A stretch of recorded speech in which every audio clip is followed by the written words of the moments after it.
Hello everyone. आज के video में जो है हम प्रोनाउन चैप्टर को कंप्लीट कर लेंगे। अगर आपकी कोई क्वेरी है तो आप कमेंट सेक्शन में जाकर कमेंट कर सकते हैं। वीडियो को लाइक ज़रूर करिए और अगर आपने चैनल को सब्सक्राइब नहीं किया है तो प्लीज़ चैनल को सब्सक्राइब करिए। तो आज का जो हमारा टॉपिक है वो है डेमोन्स्ट्रेटिव प्रोनाउन। कौन सा है? Demonstrative pronoun. डेमोन्स्ट्रेट का मतलब होता है प्रदर्शन करना या दिखाना। डेमोन्स्ट्रेटिव प्रोनाउन आज का टॉपिक है और डेमोन्स्ट्रेट का मतलब होता है कोई चीज दिखाना, दिखाना या प्रदर्शन, दिखाना या प्रदर्शन करना। डेमोन्स्ट्रेट, कोई चीज दिखाई जाती है। अब देखिए, जब हम किसी को कोई चीज दिखाएंगे तो ऑब्वियसली क्या कहेंगे हम लोग?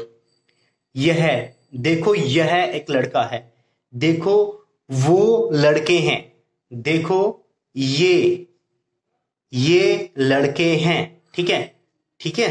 तो हम इशारे से दिखाते हैं और यह, ये, वह, वे, ये यूज किया जाता है। यह, ये, वह, वे डेमोन्स्ट्रेटिव प्रोनाउन में। तो इंग्लिश में इन्हें दिस, दीज, दैट और दोज कहा जाता है। दिस का मतलब होता है यह, दीज का मतलब होता है ये, दैट का मतलब होता है वह और दोज का मतलब होता है वे। ठीक है, यह, ये, वह, वो। अब ये देखिए, ये सिंगुलर के लिए यूज होंगे। यह एक चीज के लिए कहेंगे ना हम, यह एक ही चीज को कहेंगे और वह भी एक चीज को कहेंगे। और ये प्लूरल, ये दोनों ही प्लूरल के लिए यूज होते हैं। ठीक है, ये खिलौने हैं, ये बहुत सारे खिलौने रखे होंगे तो ये खिलौने हैं। और अगर वही खिलौने बहुत दूर हैं तो दोज आर माई टॉयज, वो मेरे खिलौने हैं या वे मेरे खिलौने हैं। ठीक है, वे मेरे खिलौने हैं या वे मेरे खिलौने हैं। ठीक है, अब इनको ये याद रखने के लिए भी याद रख लीजिएगा आप, सिंगुलर है। सिंगुलर में लेटर्स देखो 1 2 3 4, 1 2 3 4, इन दोनों में ही लेटर फोर लेटर्स हैं। 4 लेटर्स आर देयर, 4 लेटर्स हैं। और इन दोनों की अगर बात करें हम तो इन दोनों में भी कितने हैं? 5 लेटर्स आर देयर।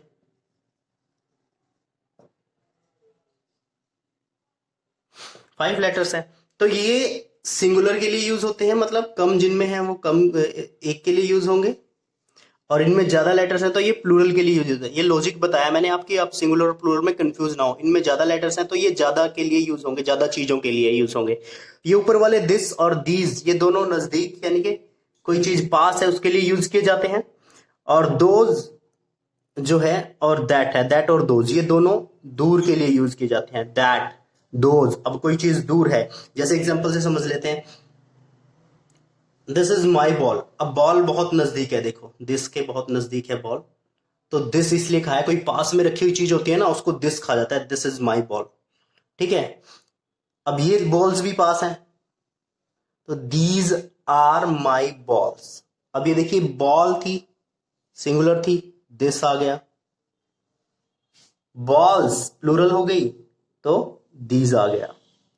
बॉल नजदीक थी तो दिस आया और बॉल दूर थी तो दैट आएगा सिंगुलर के लिए। ठीक है,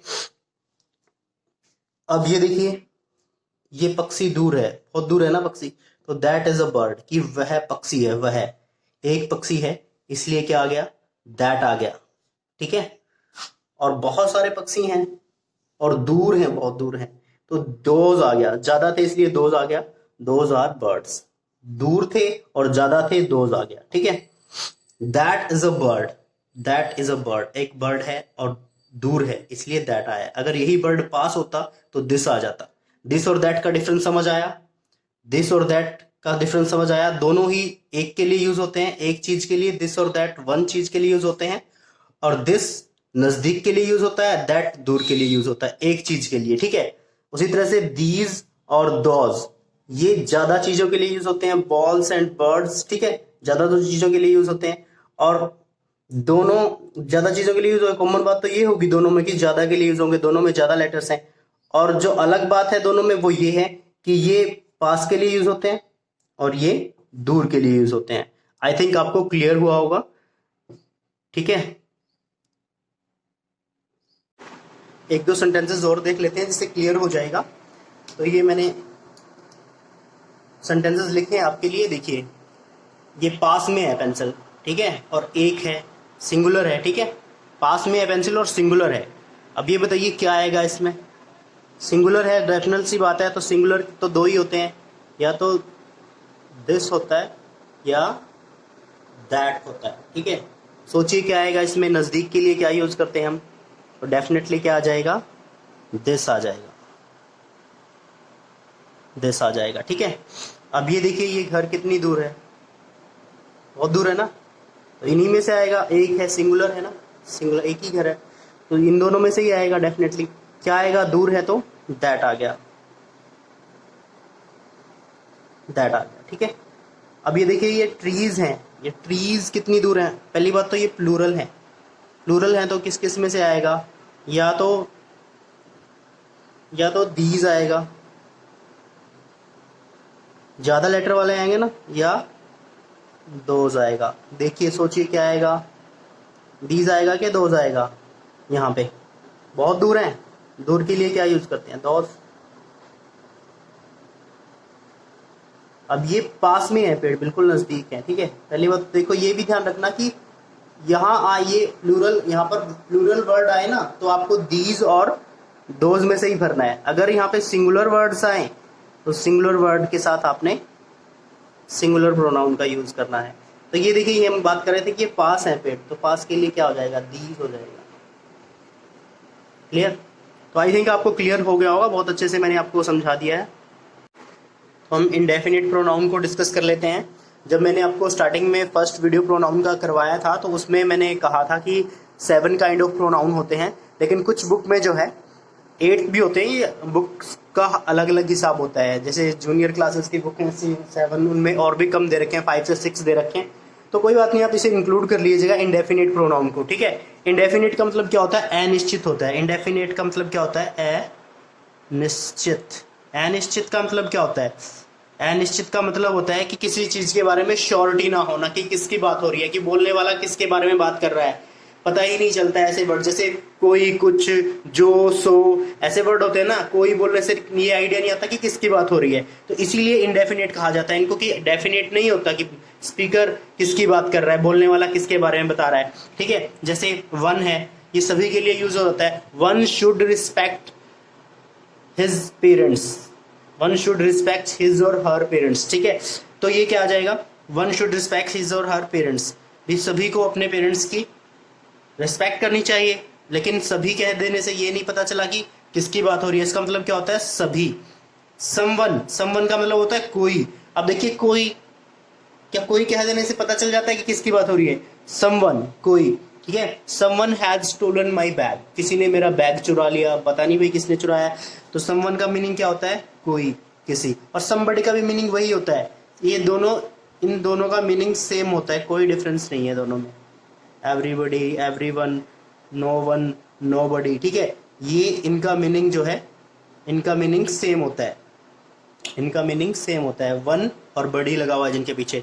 एनीबडी, कोई भी, ठीक है। एनीबडी, एनीबडी कैन पार्टिसिपेट, मतलब कोई भी पार्ट ले सकता है। इसका मतलब क्या होता है, एनीवन का कोई भी पार्ट ले सकता है, एनीवन कैन पार्टिसिपेट, ठीक है। Everyone and everybody, anyone can participate और एनीबडी कैन पार्टिसिपेट, दोनों पॉसिबल है। एवरीवन, एवरीबडी, यहाँ पर हर हो जाता है, एवरीबडी, हर कोई, everybody can participate, everybody is invited, everyone is invited, ठीक है। दोनों तरह से बोला जा सकता है। नो वन, नोबडी, ठीक है। नो वन नोज, कोई नहीं जानता। नोबडी नोज, कोई नहीं जानता। तो ये दोनों एक, दोनों के सिमिलर मीनिंग है, इन दोनों के सिमिलर मीनिंग है, इन दोनों के सिमिलर मीनिंग है, इन दोनों के सिमिलर मीनिंग है, ठीक है। ये इंडेफिनिट की कैटेगरी में आते हैं। ये सारे के सारे जो है पर्सन्स के लिए यूज किए जाते हैं, पर्सन्स के लिए यूज किए जाते हैं। ये सभी पर्सनल पर्सन्स के लिए यूज किए जाएंगे, ठीक है। ये समथिंग, एनीथिंग, एवरीथिंग और नथिंग, ये थिंग्स के लिए यूज किए जाते हैं। किस चीज के लिए, थिंग्स के लिए यूज किए जाते हैं, वस्तुओं के लिए। समथिंग, कुछ। आई सॉ समथिंग, मैंने कुछ देखा, मतलब क्या चीज देखी, कुछ नहीं, चीज देखी है कोई ना कोई। आई सॉ समथिंग, ठीक है। ऐसे ही एनीथिंग, एनीथिंग का मतलब क्या होता है, कुछ भी, ठीक है। यू कैन टेक एनीथिंग, तुम कुछ भी ले सकते हो, ठीक है। एवरीथिंग, सब कुछ, एवरीथिंग का मतलब क्या होता है, सब कुछ, ठीक है। एवरीथिंग वॉज सो ब्यूटिफुल, मतलब वहां पर सब कुछ सुंदर था। नथिंग, ठीक है, कुछ भी नहीं। नथिंग का मतलब क्या होता है, कुछ भी नहीं। She bought nothing from the market, उसने मार्केट में से कुछ भी नहीं खरीदा, ठीक है। Nothing, nobody.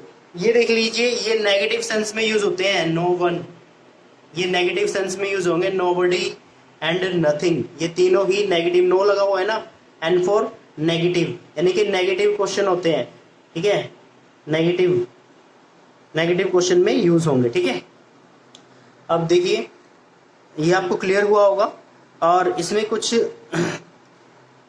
एनीवन, एनीबॉडी और एनीथिंग, ठीक है, ये भी कुछ कई जगह पर जो है नेगेटिव सेंस में ही यूज करते हैं, यूज होते हैं, ठीक है। आई डोंट नो एनीथिंग, ये कहा जाता है, मतलब भी मैं कुछ नहीं जानता, ये नेगेटिव क्वेश्चन हो गया ना। आई डोंट नो एनीथिंग, ठीक है, मुझे कुछ नहीं पता, ठीक है। आई डिडेंट इन्वाइट एनीबडी, मैंने किसी को नहीं बुलाया, ठीक है, किसी को भी नहीं बुलाया। I didn't invited anybody, I didn't invite anybody, ये भी नेगेटिव सेंस हो गई। और एनीवन, ठीक है, I don't know anyone there, मैं वहां पर किसी को नहीं जानता, ये भी नेगेटिव सेंस में यूज हो गए। तो एनी वाले और नो वाले, एनी वाले और नो वाले, ये नेगेटिव सेंटेंसेस में यूज होते हैं, जहां पर कहीं ना कहीं नेगेटिविटी होती है, नेगेटिव होता सेंटेंस। नोट वाले सेंटेंस होते हैं, वहां पर यूज किए जाते हैं, ठीक है। आई थिंक आपको ये चैप्टर समझ आया होगा, मैंने आपको बहुत अच्छे से समझाने की कोशिश की है। तो यहाँ हमारा प्रोनाउन का चैप्टर खत्म हो जाता है।